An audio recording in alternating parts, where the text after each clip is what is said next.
So just in terms of morale, before we move back to motivation, here are just three suggestions in terms of kind of key things that we could do on a kind of fairly top level to improve morale. And there's no rocket science in these, by the way, but maybe just worth kind of giving it a little think to.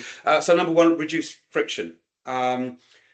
So this is quite simple. Is start to get rid of the things that are blocking morale happening in the first place.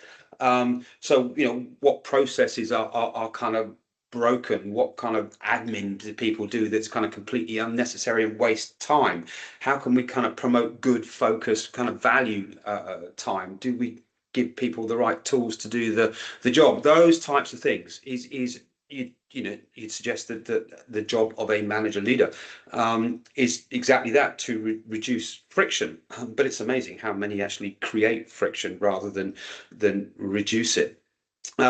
So on a very simple basis is what are the things that are stopping the team move forward, and what can I do to help reduce that friction, is a really good place to start to increase morale. And even by the act of you being seen, if you're a manager leader, to be trying to do that would make quite a big difference in morale, if they believe that you're on their side and trying to do the things that are making their life more difficult.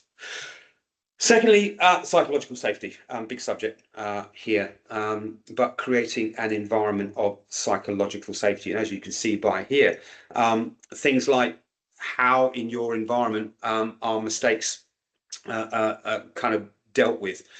Do people feel okay in making mistakes? Now, I know there's limits to that and risk, etc., etc. So some mistakes are probably not dealt with in a very warm and friendly way.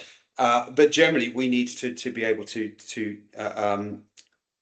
create an environment where people are able to and are very comfortable in admitting mistakes in particular. Of course, learning from failure. So when and if they do fail, is that there is a culture and an environment where people learn from that. Sharing ideas. We'll tie into that in a second or two. And then, of course, just allowing sort of shared decision making so that we encourage kind of better innovation. So if we people are fearful of these things and we live in this kind of blame culture, then that's never going to be great in terms of morale, as you well know.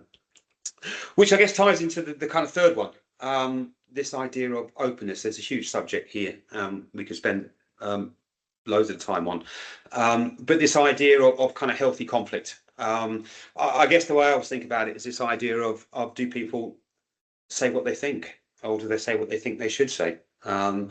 Be that in team meetings, or be that in kind of one-to-ones or appraisals and performance reviews. To what degree do people in the organization, in your team, say what they think they should say, or do they feel able to say what they think? And if you have this environment where people are able to say what they think and feel comfortable doing so, and are able then to learn from that and grow from that, then that's win-win all round.